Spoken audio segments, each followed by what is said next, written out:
Tonight, hear the stunning new legal twist as a witness admits he lied on the stand in a grisly kidnapping case. For the first time tonight, you're going to see a startling tape. Could it free a man who's now behind bars? 2020 begins right now.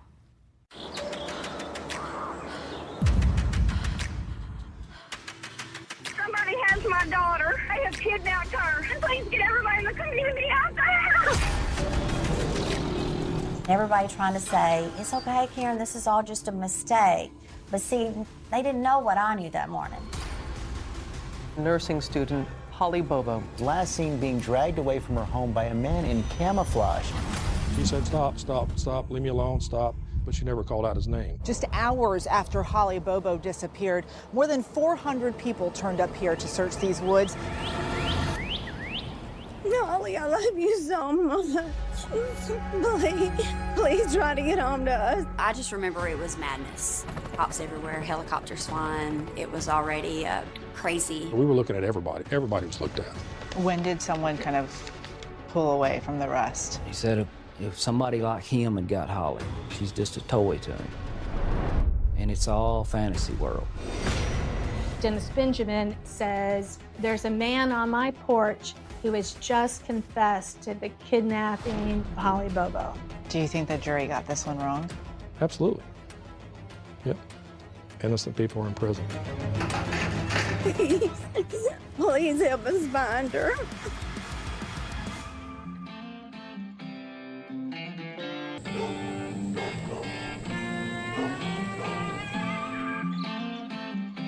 This is the Tennessee River.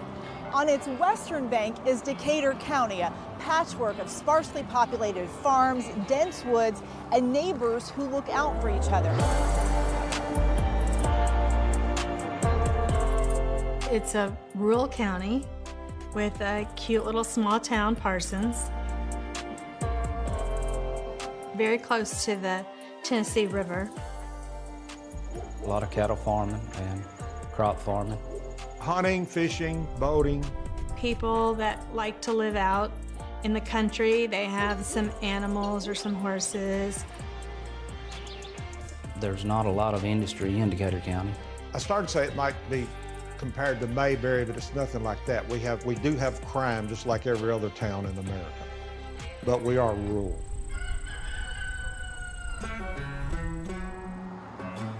Everybody pretty much knows everybody. Everybody knew Holly and her family. 20-year-old Holly Bobo came from a loving family. She lived with her mother, Karen, father, Dana, and her older brother, 25-year-old Clint, in a home her dad built with his own hands. It was your typical little single story, 3 bedrooms, kitchen was in the middle kind of, and then a little small living room. And they had a carport there, which is a 2-car carport to the back of the house. They're typical middle-class, hard-working country folks. Holly's dad, he had an excavating business, and her mother was a school teacher. Holly and I were very close, and we were about 5 years apart. Holly was raised like my little sister, and Clint was like my little brother. We were always growing up together. We just lived in our own world, 2 kids in college. We had our church family, our family gatherings, went to the movies together, rode 4-wheelers together, rode horses. The Bobo kids grew up with a sense of caring for their community. Clint is studying to become a social worker, and Holly is attending nursing school. They're the best people on earth. That's what hurt so bad, that this happened to them. They didn't do anything that would have put them in harm's way of having this to happen. It just doesn't happen to people like them.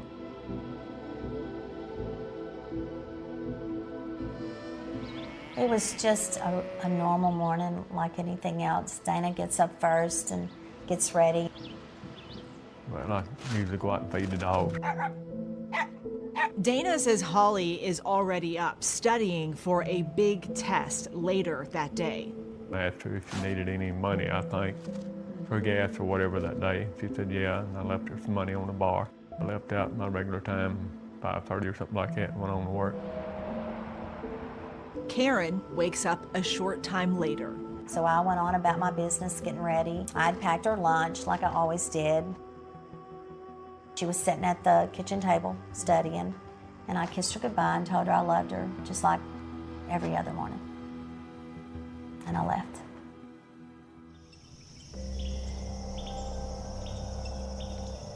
Around 7:45, a neighbor was getting ready to go to work. He heard a scream from next door. She said, stop, stop, stop, leave me alone, stop, but she never called out his name. It made such an impression on him. He told his mother that he heard somebody screaming over at the Bobo's house. That neighbor calls Karen Bobo at work, worried, saying, "We heard a scream coming from your house." That's just not a call you get every day, so I instantly knew something was wrong.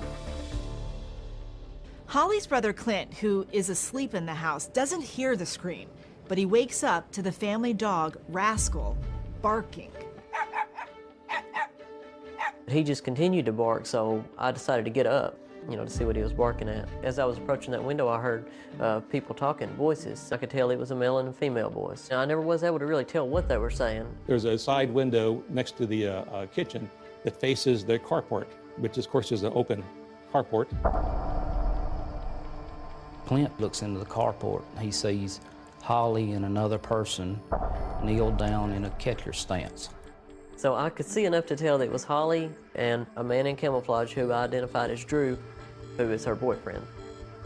At first he thought it was Holly and her boyfriend and they were arguing. He didn't want to get involved in it, so he stepped away and let them do whatever they were doing. At that point, he sent his mom a text and asked, "Does Holly not have school today?" And I said, well, her and Drew are out here in the garage. I expected Drew to be dressed in camouflage because Drew and I had talked the night before, and he told me he was going turkey hunting that morning. But there were some things that Clint didn't know that his mother knew. Drew was at least 30 minutes drive away. Drew was hunting on my mom's property in southern Decatur County. Right away, her instincts told her that's terribly wrong. I would say like 20 seconds later, I received a phone call from her. She says, call all the neighbors. Oh my God, Clint, that's not Drew. I said, that's not Drew, get a gun and shoot him. Miss Karen is saying, shoot him, get your gun and shoot him. He's like, what are you talking about? You want me to shoot Drew? He just woke up. He wasn't comprehending everything that was going on. And I said, so you want me to shoot Drew? And I think that's when she must have hung the phone up. I just hung up, and I collapsed to the floor. He said he went and got his gun, and he looked out the back window of the kitchen, and he saw that Holly was walking with a man in camouflage. At that point is when I could see them. They were walking towards the woods, and there's a trail that Holly and I are both very familiar with. That trail leads you to a logging road. And they looked like they were walking right toward that trail. She was walking on her own. She didn't appear to be hurt, and still thinking it's Drew. And I'm watching them as they're walking toward this trail. As Clint Bobo is watching his sister Holly and this man in camouflage disappear into the woods, back at work, Karen Bobo knows something is really wrong. And everybody trying to say, it's okay, Karen, this is all just a mistake. But see, they didn't know what I knew that morning. It couldn't be Drew, and that the neighbor had heard a scream. And so my friend, she grabbed my hand, pulled me up, and we headed out of the building. She hands me her phone.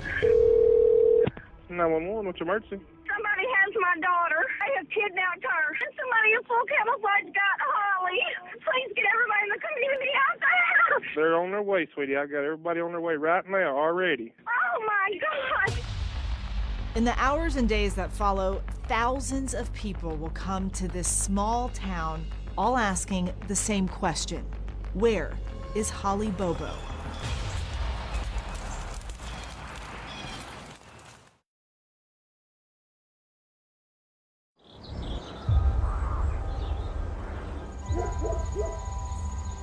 A quiet spring morning in the country interrupted by a scream. Then, a deafening silence. 20-year-old Holly Bobo vanished from her own backyard, and her family is in anguish. Holly was an absolute joy from the day she was born. It just seemed like there was something special about her. She was always kind to people and appreciated the small things in life. Holly's mother says she shares a special bond with her only daughter. We could finish each other's sentences. We enjoyed doing the same things, riding horses, listening to the radio. Holly's cousin, country singer Whitney Duncan, says music has always been a passion for Holly. We had singing in common for sure, and she had a beautiful voice. Peace in the Valley was her favorite gospel song. I have that clip and go back and watch it.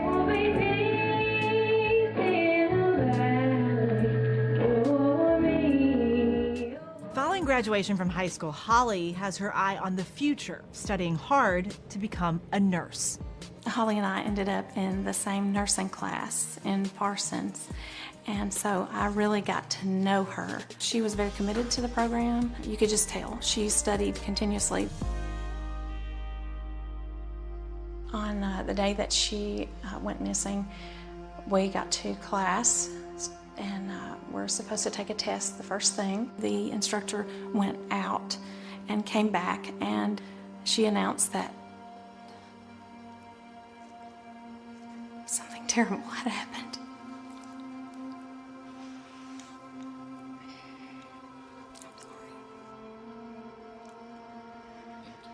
And so we immediately dispersed, went to the area, started searching.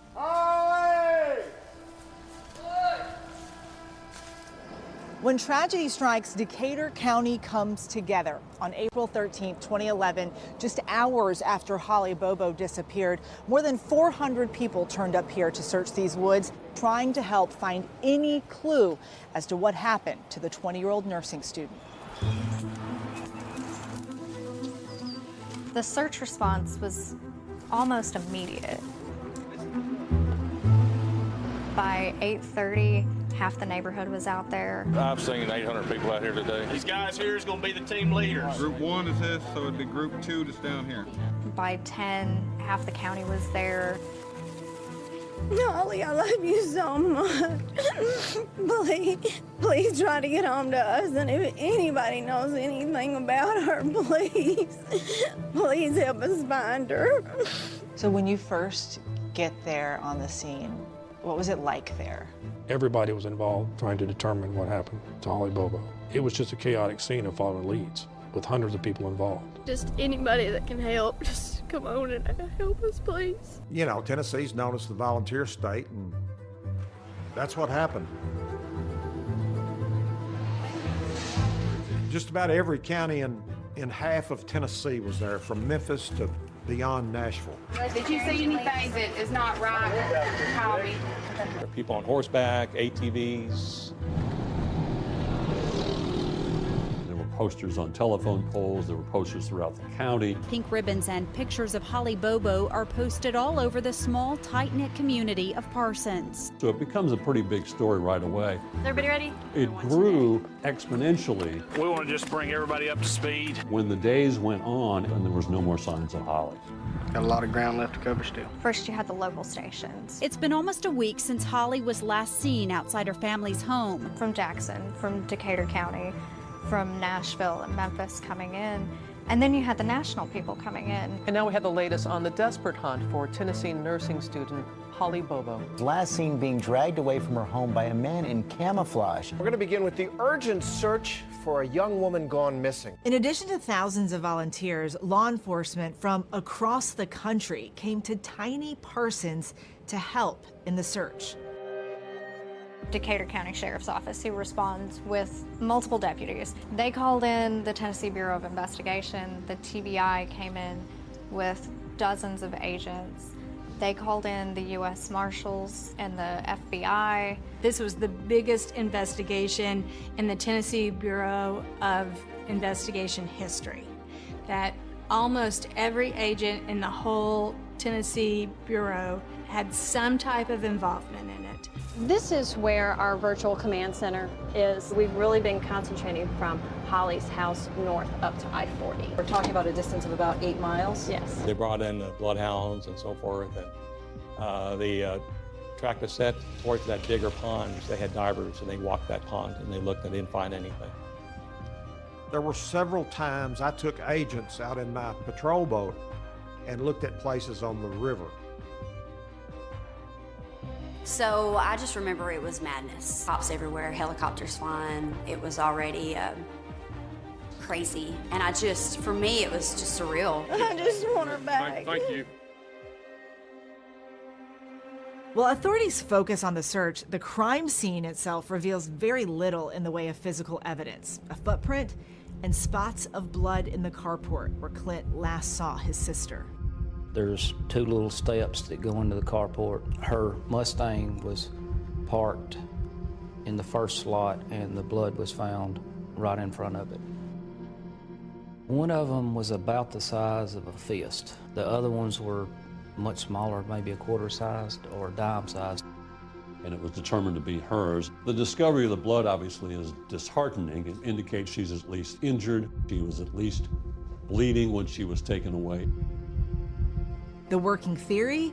Whoever took Holly had to be familiar with the area and know the Bobo's schedule. We feel that she knew that she was in fear of her life, so she was complying with his command. It might have been somebody close, somebody that kind of knew our routine, or when I left, when she left, and when my daughter left to go to school. In our minds, besides the very few people we were the closest to, anybody could have been a suspect. As the list of possible suspects grows, authorities begin to wonder if the abductor could be even closer to home than the Bobos realize. There were a lot of people that felt him telling the truth would be the secret to solving this case.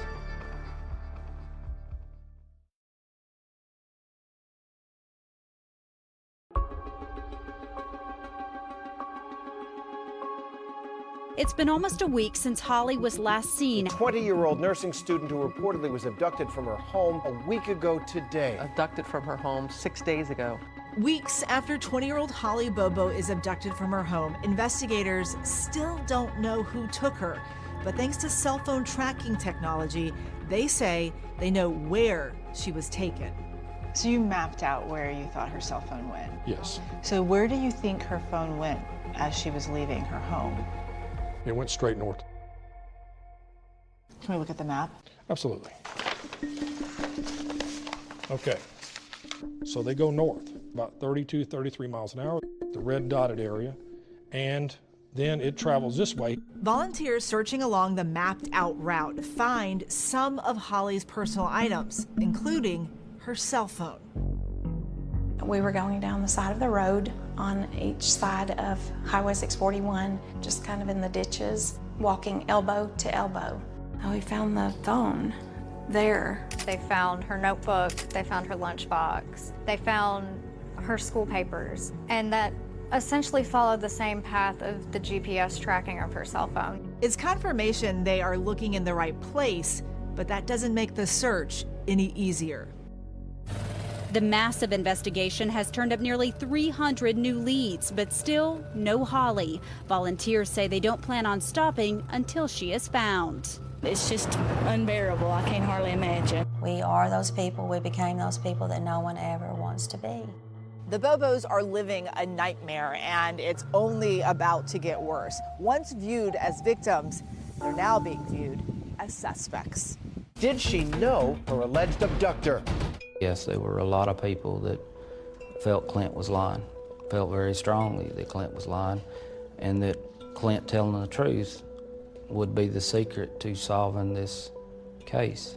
I've heard countless times that if I would have been that, I mean, I'm talking, sometimes people said this to my face, you know, if I had been that brother, I would have went out there, you know, I would have done something. They just don't understand the way that this event played out.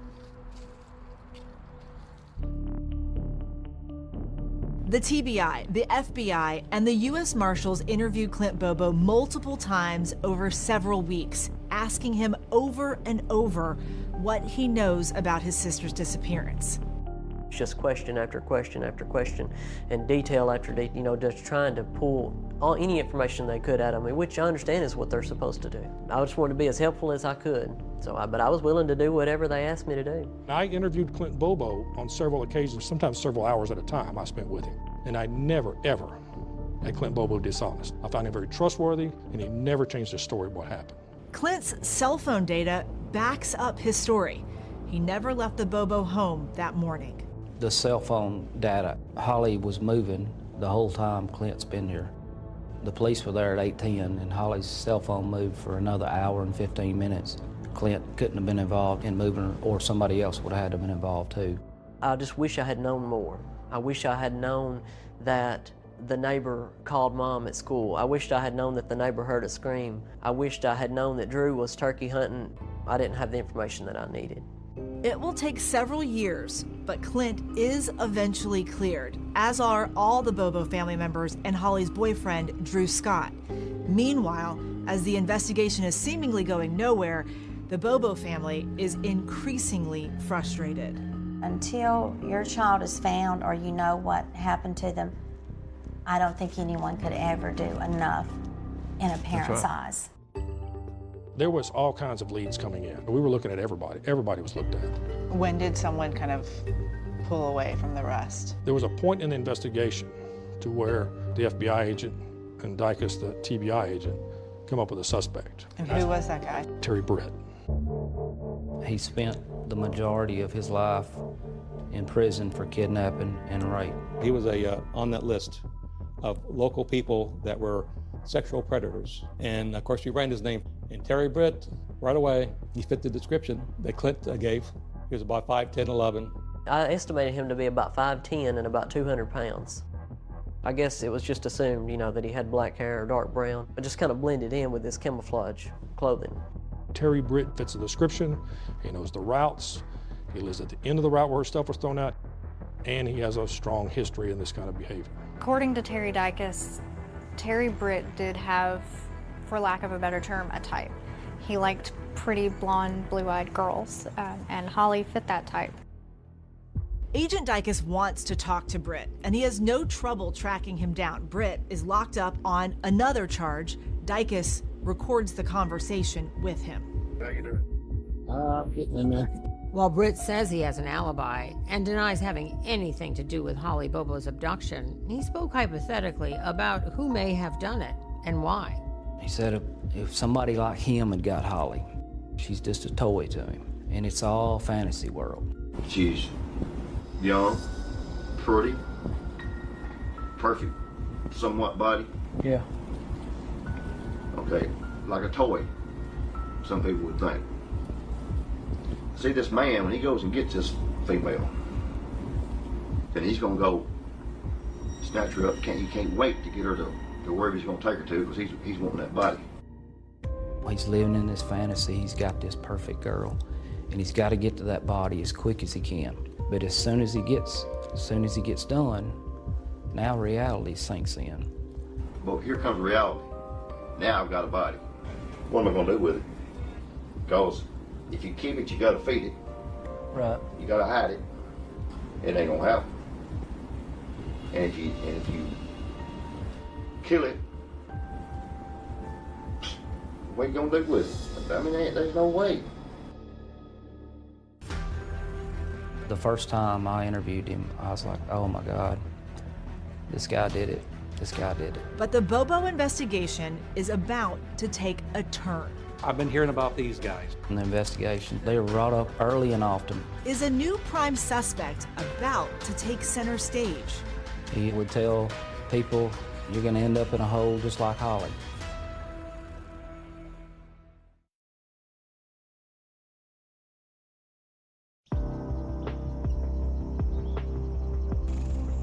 Months into their investigation, no arrests have been made, but TBI agent Terry Dykus is convinced he has his guy. We conducted 1,000 interviews. We looked at 5 counties around. Terry Britt's the one. It's either this guy or we have no idea who. There were some disagreements, some very heated disagreements at the TBI. It was just the argument, you don't have enough proof for it. You can't prove that he did it. That's what I was faced with, and I was taken off the investigation. With new TBI agents now taking the lead, they clear Terry Britt and go back to sifting through all those tips that have been gathered over the years. As investigators dig into this case, a variety of possible suspects emerge, but one group of men well known to law enforcement becomes the focus of their investigation. I've been hearing about these guys, that people are saying that they're into all kinds of things, stealing things. They were friends, 4 guys, Zach Adams, Dylan Adams, Jason Autry, and Shane Austin. All 4 were suspects separately. Zach had criminal histories. Dylan had drug charges. Jason Autry had a history of theft and drug charges. Shane Austin admittedly had a drug problem. They all had that common link of having a criminal past. Tell me about your son, Shane. He was just the life of the party. He was just a fun person to be around. But he had a problem. Between his 9th and 10th grade year of high school, he dislocated his shoulder playing football. I think the opioid stuff started after his first surgery. He wanted to not be addicted to drugs. He tried not to be addicted to drugs for a long time. Jimmy and Rita Austin had given Shane a place to live, a little trailer to live in that was down the road from their family home. Their last names all started with A, and the locals referred to them as the A train. They were known for getting in trouble. In the investigation, they were brought up early and often by people that know that they're into drugs. Zach would tell people, you're gonna end up in a hole just like Holly. Comments everywhere that normal people would not make. And in the early days of the investigation, Holly's mother, Karen, thought these guys could know something, given what they had been heard saying around town. So she tracked them down herself. I asked them, did they know anything about our daughter's abduction? Of course, they all denied it. She was kind of doing her own investigation. I mean, she came here and asked to talk to Shane. I guess I would have fought Goliath. You know, I just had no fear. I was trying to find my daughter.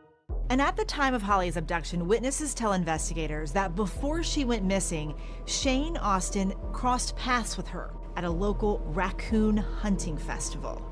The story was that Shane had seen Holly Bobo at the coon hunt and that he'd kind of followed her around like a stalker.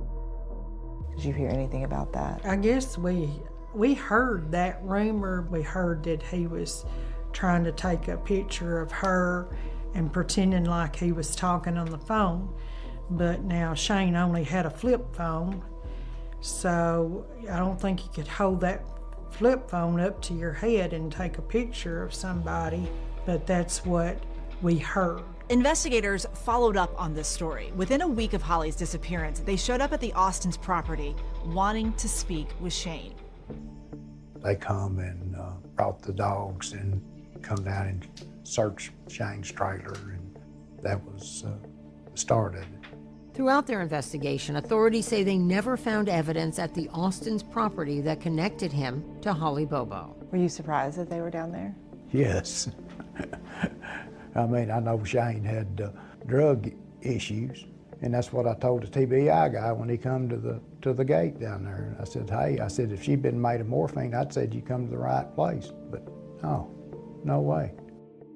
And then, 2 years later, with those new agents on the case, authorities zeroed back in on the Adams brothers, Jason Autry and Shane Austin. At what point did you realize that he might be in trouble with all of this? When they come back at 6 o'clock in the morning and tooting the horn, so we went down and opened the gate and let them in, and they said, we're down here to get this over with, so we want Shane. That's when they wanted to know where the body was at. The TBI met with Shane and they got that immunity deal. Investigators offered Shane immunity to cooperate and tell them what he knew about his friend's involvement in Holly Bobo's abduction. You take an immunity deal, hey, you've done something. You've done something. But the lawyer said, if you don't do it, they're going to arrest him. They've done told me they're going to arrest him. And he said, it's going to cost thousands of dollars. So us three, we talked and we agreed. And we talked hard. We talked hard. If you got any part of this, you better be telling it. Shane Austin had nothing at all to do with this. So Shane Austin takes the deal, but when he sits down with investigators, they're disappointed. They was very unhappy because he didn't know where the body was at. According to authorities, all he can tell them is that he too has heard Zach Adams make incriminating comments about what happened to Holly. There was talk that Zach had blurted out, "I'm going to do you like I did to Holly." But Shane also said that he didn't believe that Zach was telling the truth. He thought that Zach was just boasting. But investigators believe Shane knows more than he's telling, and they revoke that immunity deal. I was scared for my son. If the TBI wasn't here, they was calling him, harassing him. So we didn't have any peace. I don't know if it was them calling him or whatever, but anyway, his drug use just escalated, and that's from that. So, and Christmas was the last time we seen him. Shane's parents say his life continued to spiral, and in 2015, he died by suicide.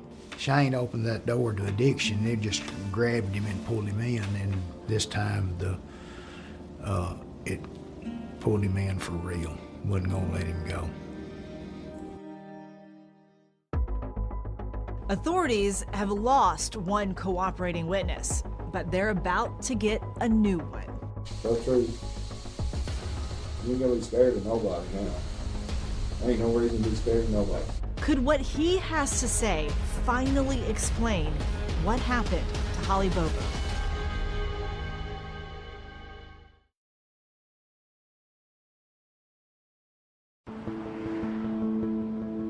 More than 2 years after Holly Bobo disappeared, investigators are still searching for answers. Rumors about 4 local small-time criminals, Zach Adams, his brother Dylan Adams, Jason Autry, and Shane Austin, have failed to lead to any hard evidence. But in 2014, investigators catch a break when Dylan Adams is arrested on unrelated gun charges. When he was arrested this time, it was big. This guy that he had been hanging with was a convicted felon, and they had a couple guns on them and drugs. So he got in trouble for having the firearms around a felon.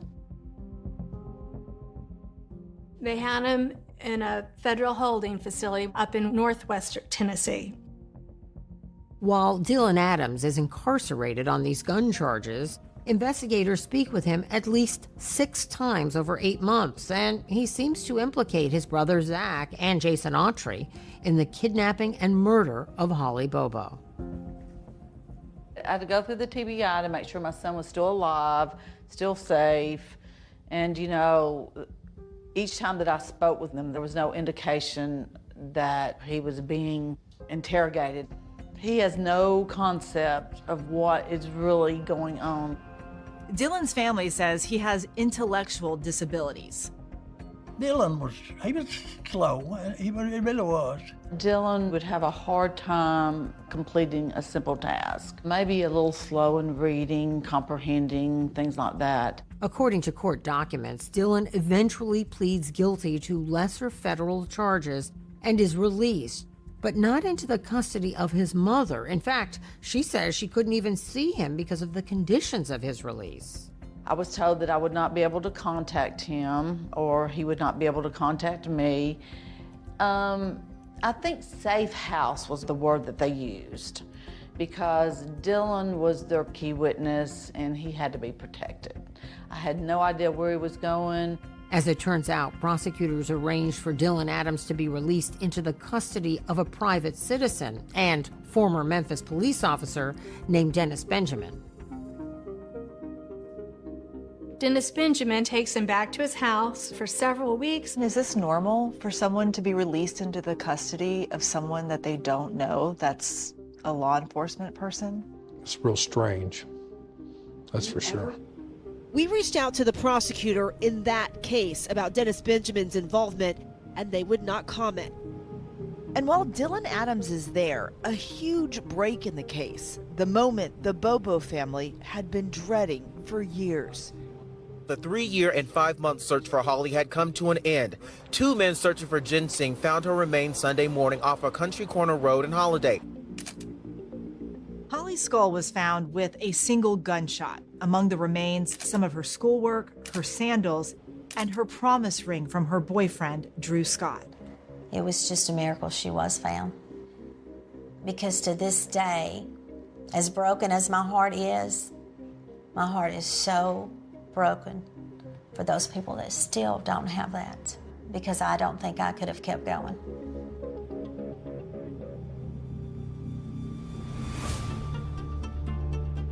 And just weeks later, the Decatur County Sheriff's Office receives a shocking phone call. The caller is Dennis Benjamin, telling them that Dylan Adams, still in his custody, has just confessed to taking part in the kidnapping and murder of Holly Bobo.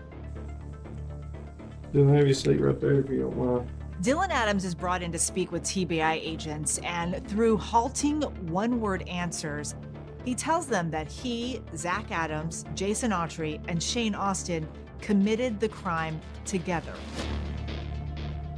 You came forward to Dennis and told him some things that are above and beyond what you've ever told me or Brent about this case, right? Yes. Okay.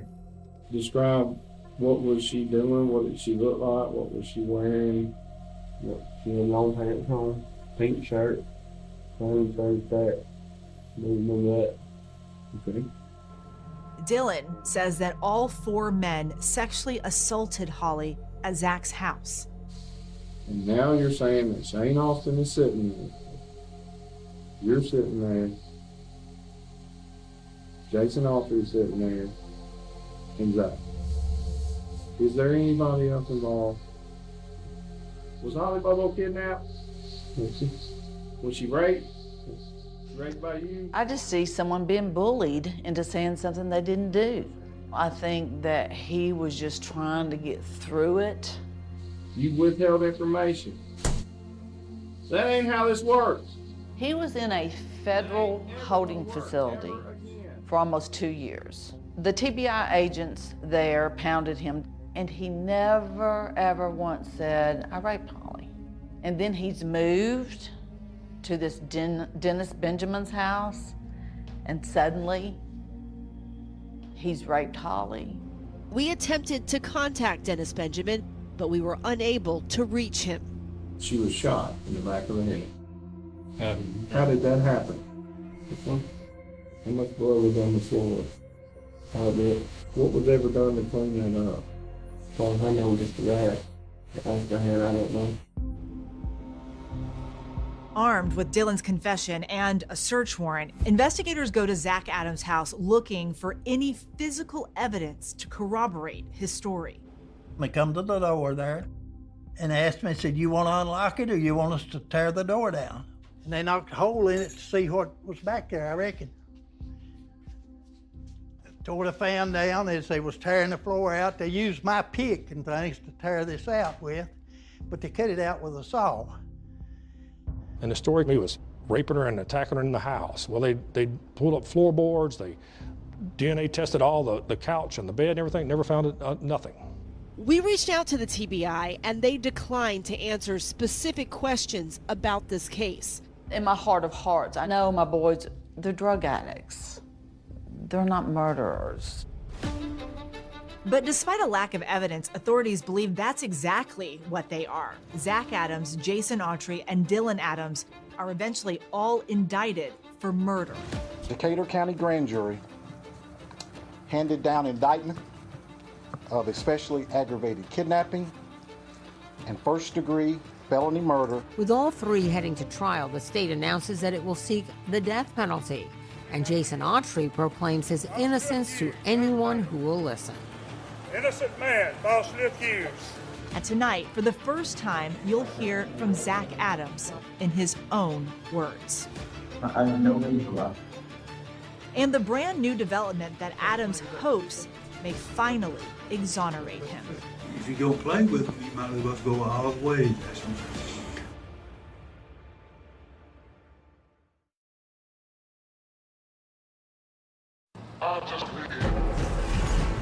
All right, we're ready to continue.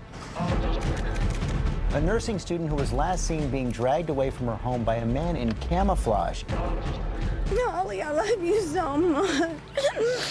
The Bobos are living a nightmare, and it's only about to get worse. I know that my daughter begged for her life.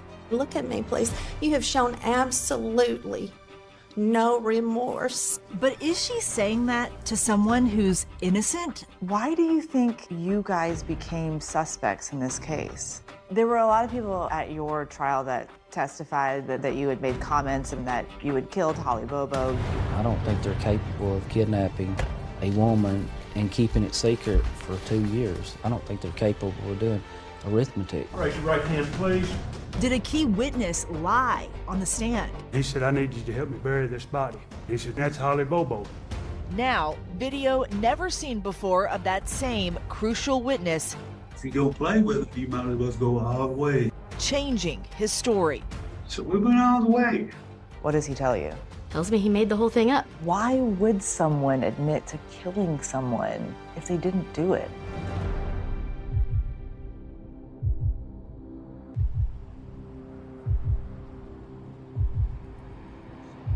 Circuit Court, Hardin County, Tennessee is now in session pursuant to adjournment. The Honorable C. Creed McGinley presiding.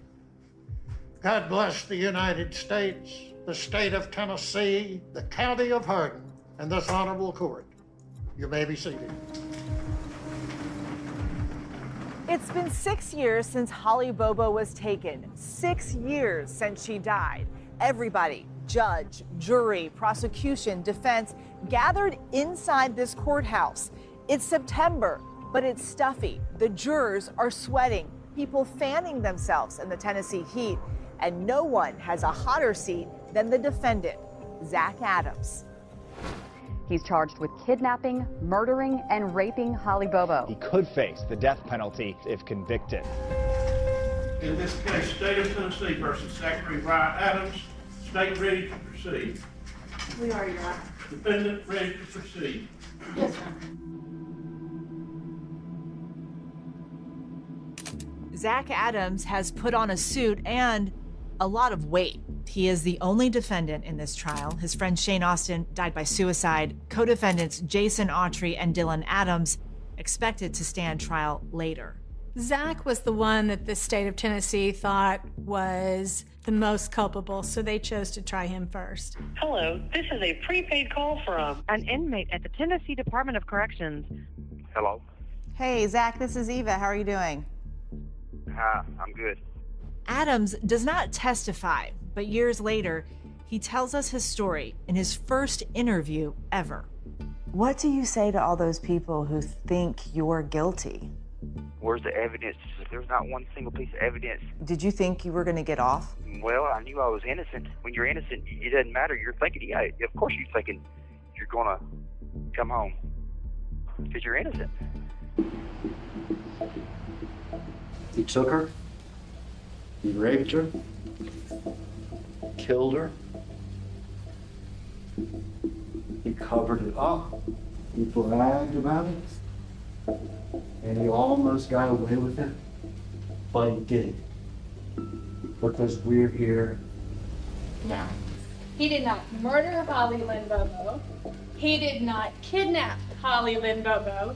He did not abduct Holly Lynn Bobo. He did not rape Holly. And do you remember? Karen Bobo knew the man, now accused of killing her daughter, when he was just a boy. Did you know Zach Adams? I had Zach in the 4th grade. I was his 4th grade school teacher. The very first day, you have Holly's mother basically fall out on the stand during her testimony. Take just a minute, I'm feeling sick. Let's take the witness test. I want everyone to remain with me while the jury files out, please. Oh, got a nurse. Holly's father also testifies. What day did you give up hope for the very first time? About 3 years into it, give or take, to TBI. come to our house, told us that was Holly. Holly had been found. That was her remains. I'm going to ask you to look at this picture. You recognize it? Prosecutors produced the alleged murder weapon. It's a .32 caliber revolver witnesses claim was owned by Zach Adams' friend, Shane Austin, and it was recovered in a drainage ditch just months before the trial. We located a metal object that was later identified as a revolver. A parade of no fewer than 9 witnesses testify that over the years, Adams, often while on drugs or in jail, made incriminating statements. He said, "I'll kill you like I did Holly Bobo." He made the comment, "I couldn't have picked a prettier bitch." He just had a couple of his friends, they got drunk and they went into the woods with this girl, and then he was like, I was there for the worst of it. And I was like, "Well, did you do it?" And he was like, I was there for the worst of it, and he just left it like that. Somebody that would brag about that, my God, that's the devil's work. You don't do that. Did you say those things? My life used to revolve around drugs and selling drugs and stuff. So if I could get people intimidated or make them think that, fear me or whatever. So I said things that I shouldn't have said, but I never directly said I did this to Holly.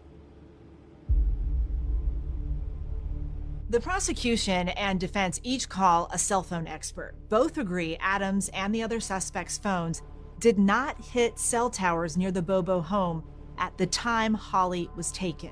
At the time of this abduction, do we have any idea where Zach Adams' phone is, where Shane Austin's phone is, where Dylan Adams' phone is, or where Jason Autry's phone is? No. The prosecution expert says it's possible Holly and Zach Adams' phones were in the same general locations later that morning, but the defense expert disagrees. In very general terms, the devices were not together at the same location at the same time during that morning. Did you kill Holly Bobo? Absolutely not. Why do you think you guys became suspects in this case? We didn't have a hard alibi, and we was local, drug users and stuff, and it wouldn't matter putting us away. I felt like they had to arrest somebody, even if it was the wrong person, which it was.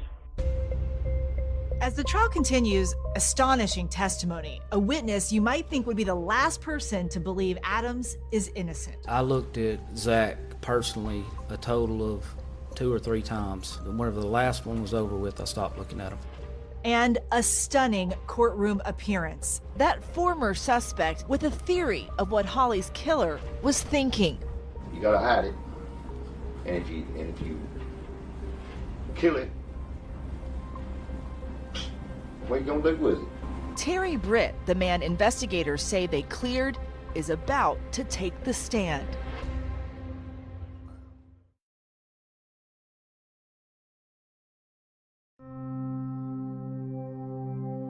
All right, we're ready to continue.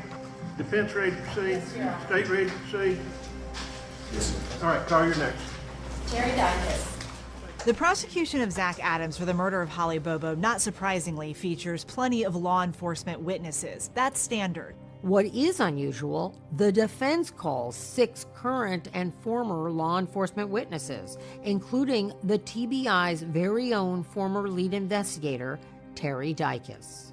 The determination I made is that he could not have been involved in the kidnapping. Is it really unusual for law enforcement? Absolutely, it's unusual. I've never testified for the defense. No, it doesn't happen. Law enforcement guys don't come forward for the defense. I was wasting my time. Wasting your time doing what? Investigating these idiots. Can you be more specific about these idiots? Jason Autry, Zach Adams, and Shane Austin, and Dylan Adams. I don't think they're capable of kidnapping a woman and keeping it secret for 2 years. I don't think they're capable of that. I don't think they're capable of doing arithmetic, much less this.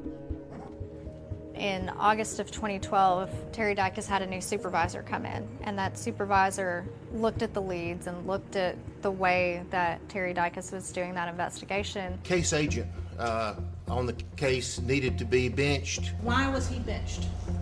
In my opinion, based on statements he made as well as statements other agents made to me, he had lost his objectivity. He had tunnel vision on a particular suspect and was not objective about all of the facts coming into the case. I've weighed the information that I had at the time, and I believe I'm objective. To have the lead case agent who was removed from the case to take the stand and still saying during a murder trial that he still doesn't think that Zach Adams is guilty of this, that's something that's very hard to hear. Dicus admits he does not know what evidence investigators gathered against Zach Adams and the others after he left. But you can't tell us anything about the 3 and 4 years after that. You're right. I don't know what y'all have done since then. In a murder trial, it's usually the prosecutors pointing fingers, but in this case, the defense attorneys took a turn. They argue Zach Adams is the wrong guy. Somebody else kidnapped and murdered Holly Bobo. That guy, Terry Britt. And you don't have to go far to find him. He's sitting right up there on the witness stand. Terry Britt, T-E-R-Y-B-R-I-T-T. Terry Britt was a registered sex offender who lived fairly close to the Bobo home. He lived also very, very close to where some of her property was found later on during the search. Would you tell the jury what you're currently incarcerated for? Kidnapping, attempted rape. Do you have other convictions in your history? Yes, ma'am. Had a rape charge, a robbery charge. I got on to him because, number one, he is the exact size of what our witness said the abductor looked like, okay? His history tells me he's capable of kidnapping her. Do you remember Terry Dicus coming out to talk to you about the disappearance of Holly Bobo multiple times? Oh, yeah, we all know Dicus, don't we? Britt's history of rape, kidnapping, and firearms convictions made him such a strong suspect, the TBI got a subpoena to bug his home.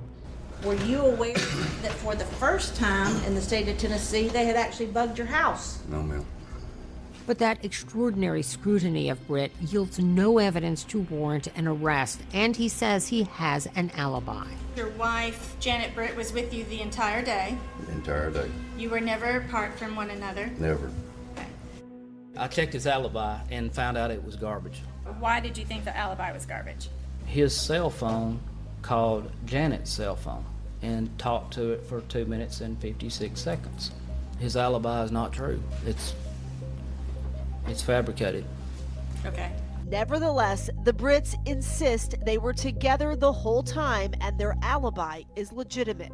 Terry Dicus called me to go interview Terry Britt, and all Dicus wanted to know was if he is interested in talking about Holly Bobo and working out some kind of deal. U.S. Marshal John Walker says he visits Britt, who is in prison on an unrelated charge, and lays out how he believed Britt committed the crime. I said, I know you're a sociopath, I know you have issues with women, and I walked him through what we knew. He interrupted me and looked at me very, very straightforward and said, sounds like you have it all figured out. I'll plead to it and you can close the case. Do you remember at one time offering to plead guilty to the murder of Holly Bobo if you could get a 20-year sentence?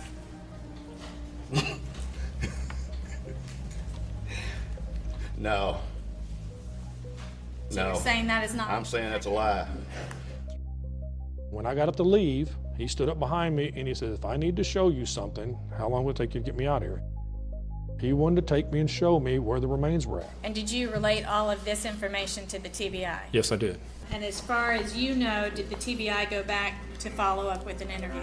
They didn't follow up the next few days like I told him that they were probably going to do. That did not happen. Okay. I thought the next day they'd get the confession from him and find her remains. And then nothing happened. And I'm like, what do you mean nothing happened? We asked the TBI about this. A spokesperson said because of the ongoing legal processes, they are not able to answer specific questions, but they remain confident in the investigation. Did you have anything to do? Anything at all? No, I did not. With the abduction of Holly Bobo? No, I did not. The rape of Holly Bobo? No, I did not. putting a bullet in the back of her head? No, I did not, and I wouldn't do that. All right, you can step in.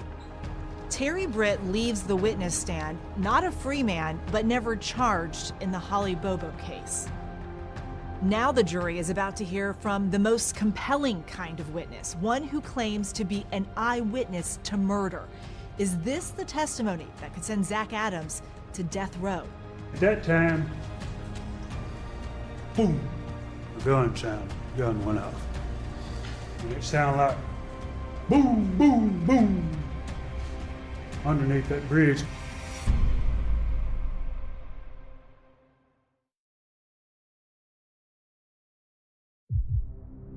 Chilling testimony today in the trial of Zach Adams, one of the men charged in the murder of Holly Bobo. The prosecution opened up with a somber message to the jurors saying Adams bragged about killing Bobo. So far, there's no concrete evidence pinning Adams to the crime. There is no DNA, no fingerprints, no video, no recordings. His attorney insists the case against Zach Adams is flimsy, largely circumstantial, with little direct evidence connecting him to the crime. There was no evidence. There's not one single strand of evidence that points to me, or anybody, Dylan or Shane or Jason. In the first 3 days of the state's case, none of the witnesses claimed to have seen Zach Adams with Holly Bobo. But that is about to change. On day 4, the state calls Jason Autry. Jason Autry, for a long time, said that he was innocent. He had nothing to do with Holly Bobo's abduction, nothing to do with her rape, nothing to do with her murder. I want to say one thing. I'm innocent of these charges. I heard you say that earlier. Right hand before God, I'm innocent, sir. But then in late 2016, Autry changed his story.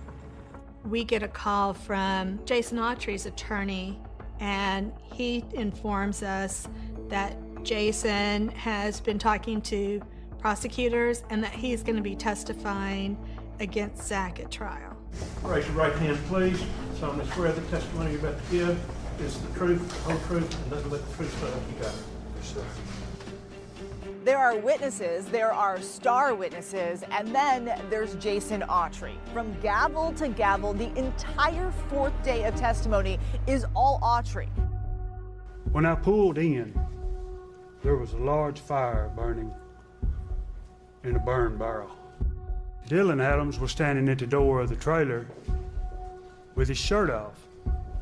Shane was walking around in the yard hollering, y'all need to hurry up and get the goddamn hell out of here, with a firearm holstered on the right side. And just details his entire day on April 13th like it was yesterday. Autry says Adams tells him later that he and his brother and Shane Austin had kidnapped Holly Bobo and raped her. He said, I need you to help me bury this body. He said, that's Holly Bobo. Jason Autry testifies that he and Zach Adams brought Holly Bobo here to this long, winding dirt road that runs along the Tennessee River.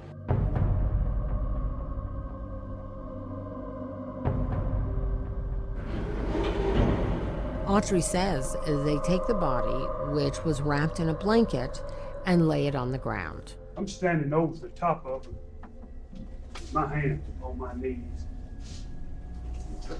She's being right here. And at that time, I see the foot move, and a sound of distress. It sounded like, come from the blanket. I told him, I said, this is still alive. Autry says he keeps a lookout while Zach gets a pistol from the truck. And at that time, boom, the gun sounded. The gun went off. And it sounded like boom, boom, boom. Underneath that bridge. It was just one shot, but it echoed underneath that bridge all the way down that damn river bottom. And when that gun went off, birds went everywhere, just all up under that bridge. And it just dead silence for just a second. Autry says at that point he hears a boat motor and fears they'll be discovered. We load the body back into the truck in the same fashion, shut the tailgate. We drive, and driving just erratic, panicked, just pretty much. to hear him telling that story? Anger. What I felt anger, sadness, because I thought he was my friend. Why would he lie on me? The Bobo family told us in 2017 they believe Zach Adams is responsible for their daughter's murder and that Jason Autry's testimony rang true to them. It did, and it matched what the prosecutors had also. My cross-examination of Autry was everything. I mean, it was really important.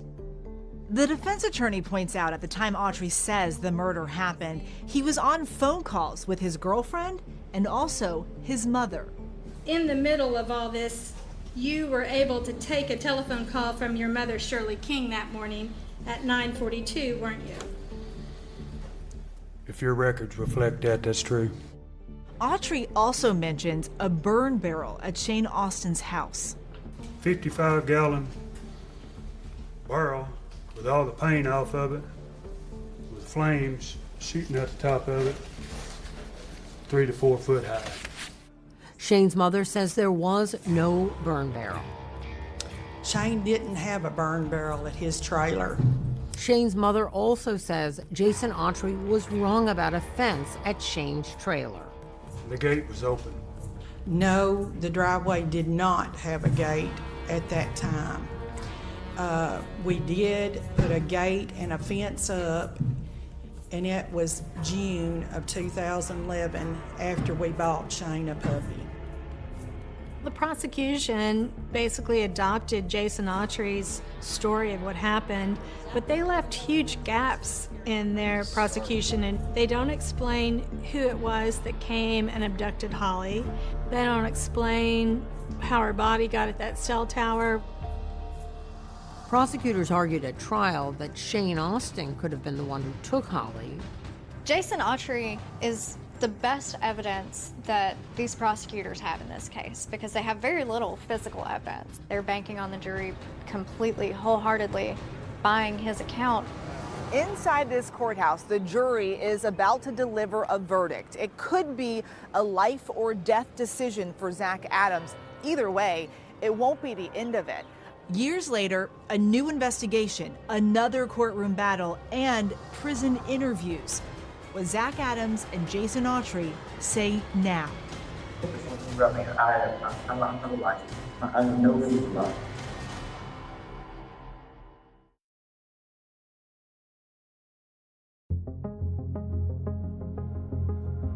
When the verdict is announced, out of respect for this jury, I will tell you, I want you to contain your emotions. I want there to be no displays.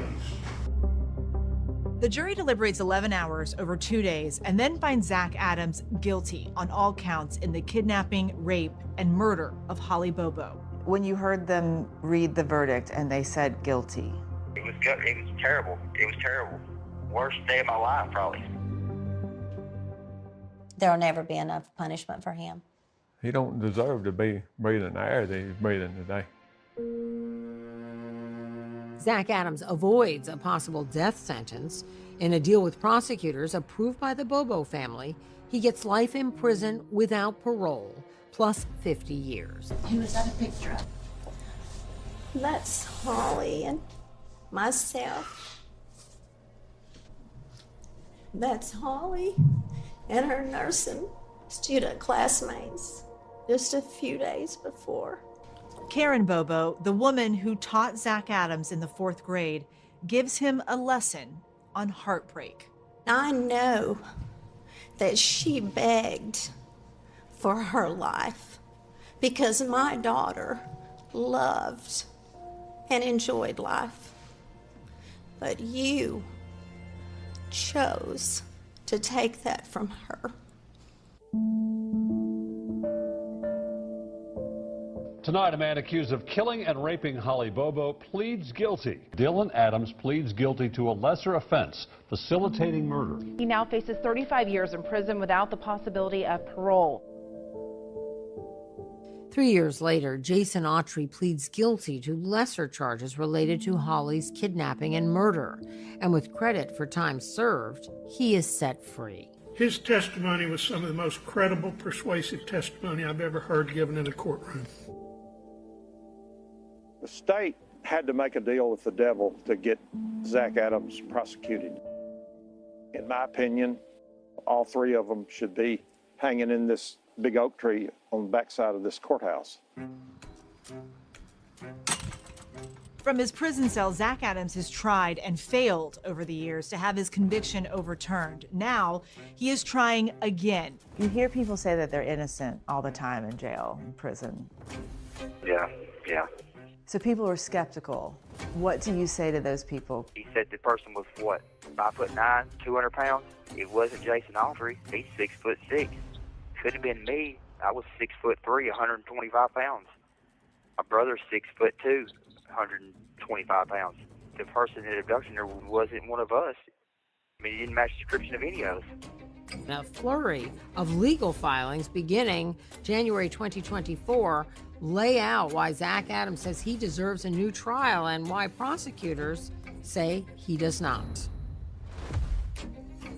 April 2024, a hearing at the Hardin County Courthouse. The court's going to order that the temporary order placing these exhibits under seal is to remain in effect. Adams' new attorney is there and some familiar faces, trial prosecutor Jennifer Nichols and the Bobos. Zach Adams is searching for new evidence, new witnesses. He's being helped by Katie Spurko. She's a neuropsychologist and she's been re-examining the case against him. How did you end up involved in this case? The attorney who's representing Zach Adams, Doug Bates, is an attorney I've worked with before. What was he looking for you to do? He wanted me to review the case file, watch the testimony, and see if there were things that stood out to me in terms of whether someone was being honest or not. Spurko says she is now working for Zach Adams' mother instead of his attorney.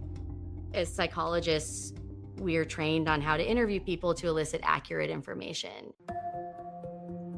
Spurko provided 2020 with interviews she recorded during her investigation. I want to know everything about you. I want to be able to look into your soul and know every single thing about you. I wanted to get a sense for what he was like, because he didn't testify. And I remember the first thing he asked me was if I thought he was innocent.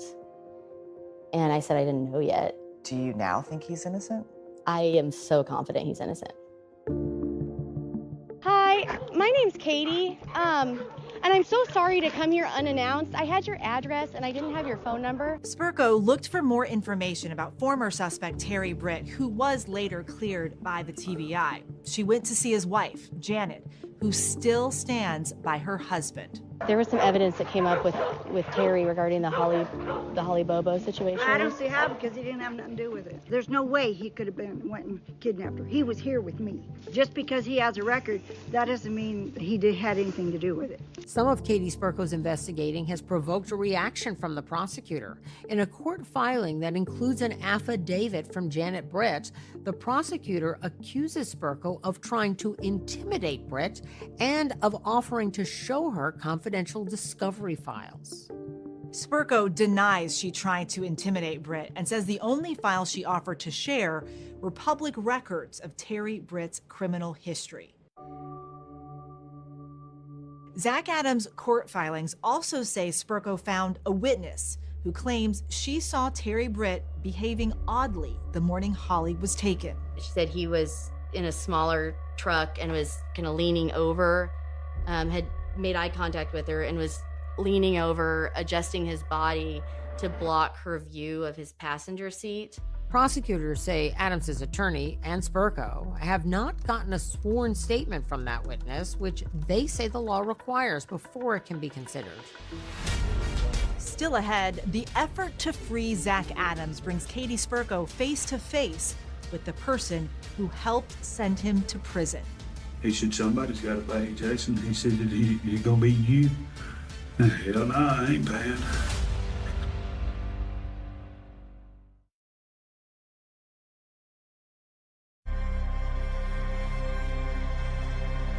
Forensic neuropsychologist Katie Spurko, now working for Zach Adams' family, has spent nearly a year studying his case file, watching the trial testimony, tracking down and interviewing witnesses. But the person she most wanted to talk to was the man many say sealed Adams' fate, Jason Autry. Mr. Autry, raise your right hand, please. Solemnly swear the testimony you're about to give. I found him to be such an engaging witness. And at the same time, there were aspects of his story that were red flags, just impossible. Dylan Adams was standing at the door of the trailer with his shirt off. Shane was walking around in the yard with a firearm holstered on the right side. Okay, so this is in 2017, and he's having a recollection. A friend goes around with a firearm, has it holstered on his right side. That's a really specific thing to remember. That's my testimony, the truth.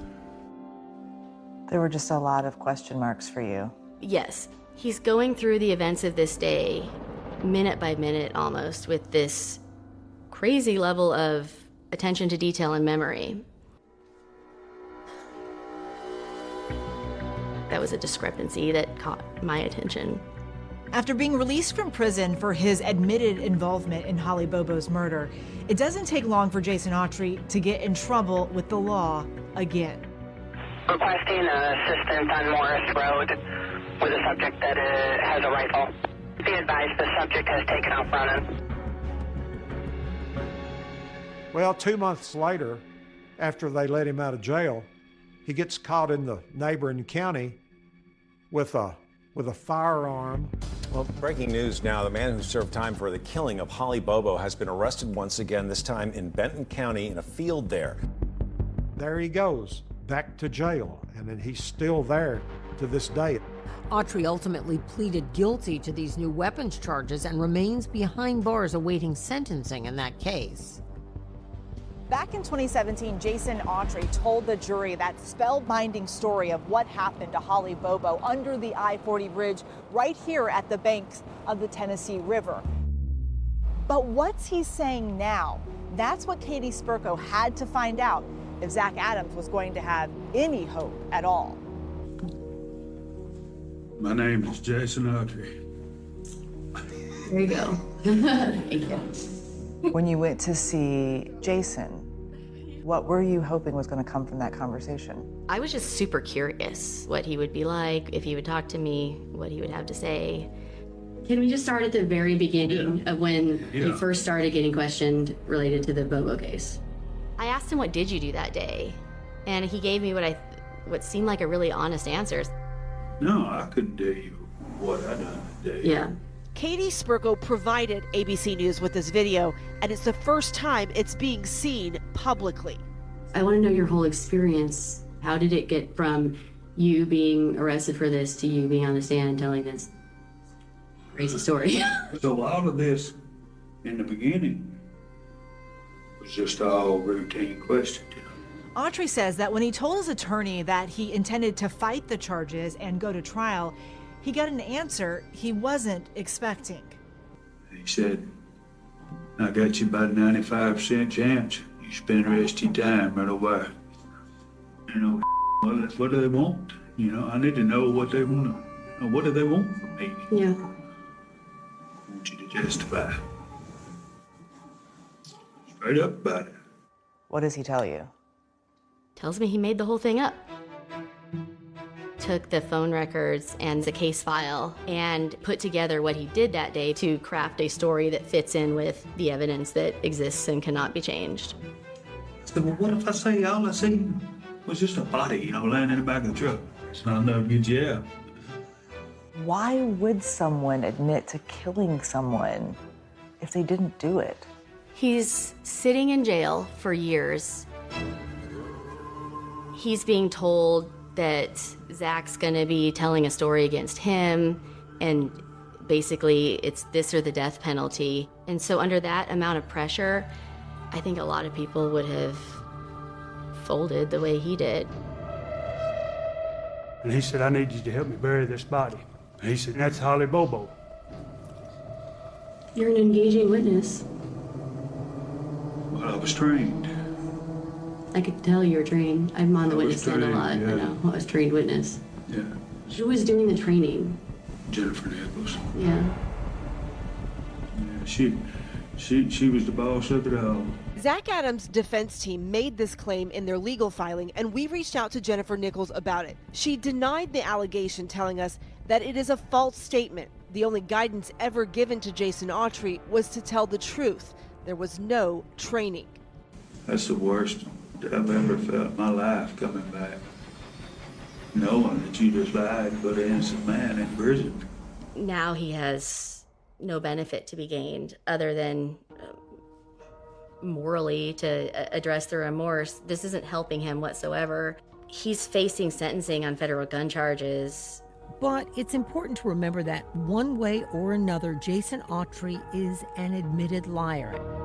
And prosecutors argue that Autry's recantation should not get Zach Adams a new trial, saying Mr. Autry's credibility was thoroughly impeached during cross-examination at trial and that the jury was aware of inconsistencies in his testimony.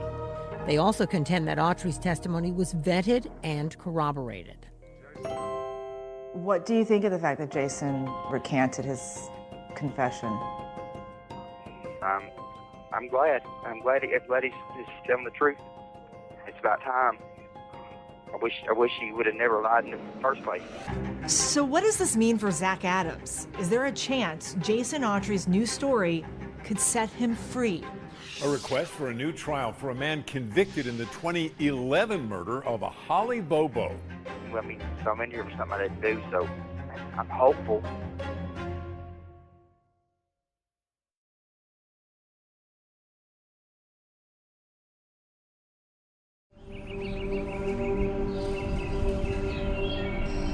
This case is a tragedy. There was never a day in that courtroom that I didn't feel for Karen Bobo. And you have shown absolutely, look at me please, you have shown absolutely no remorse for anything that you have done. At sentencing, Holly Bobo's mother, there was that very dramatic moment where she wanted to speak to you and look you face to face, eye to eye. Well, she felt like she was talking to the person that took her daughter's life, but she don't realize that I'm not that person. They're the real victims of all this, but they need to know that we didn't have anything to do with it. And if I knew anything, I would have helped any way I could have. Before this happened to Holly, we lived in what we thought was one of the safest communities. The day that Holly was abducted, not only was something taken from us, it was taken from our whole county, community, and the surrounding counties.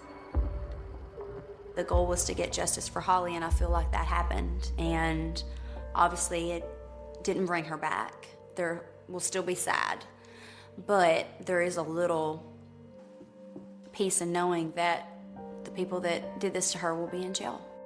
But now there are questions about whether one of those people, Zach Adams, will remain behind bars. A request for a new trial for a man convicted in the 2011 murder of a Holly Bobo.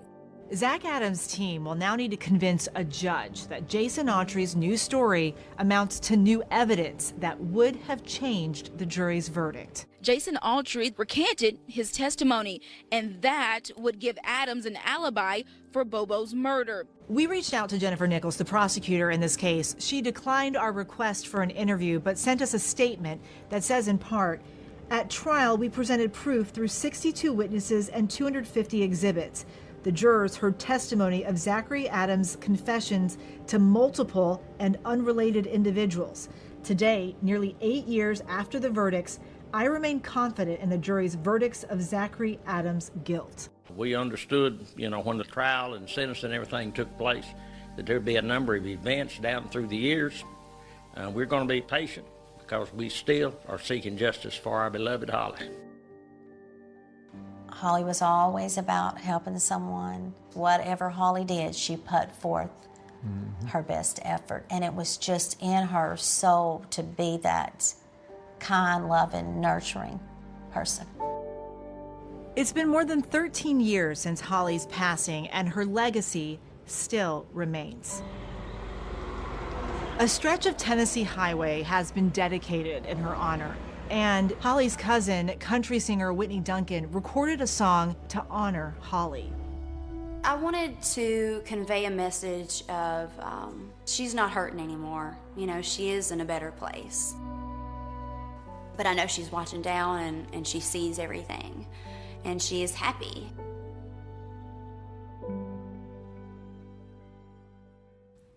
After Holly's death, the Bobo family established a scholarship in her name for other nursing students. As for Zach Adams, a hearing is scheduled next month when a judge is going to consider some of his legal filings. That's our program for tonight. Thanks for watching. I'm Deborah Roberts. And I'm David Muir. From all of us here at 2020 and ABC News, good night.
आसानी यार बचाना सोने सोने मिले हजारा आसानी यार बचाना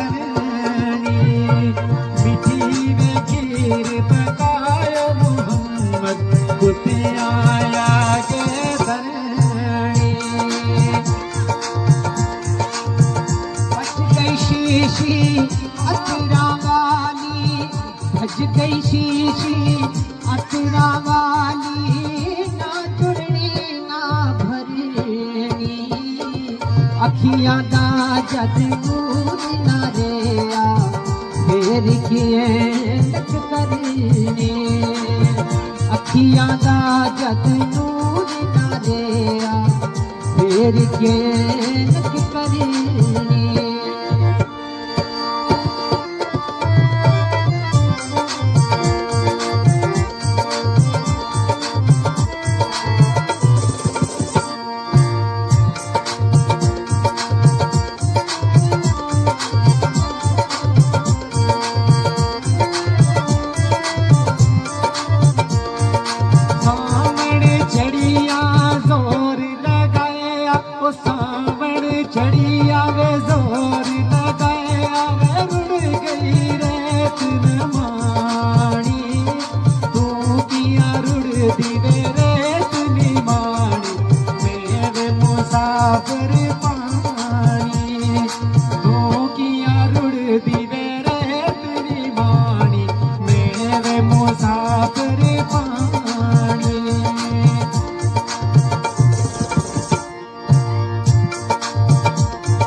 गई जवानी आए बड़े कोई नहीं लगी दाने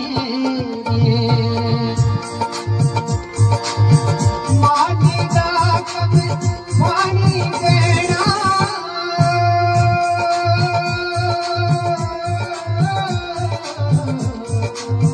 भर भर मशीना दे भर भर मशीना दे मालिक गाना फले गाना गावे आना गावे मालिक गाना फले गाना गावे आना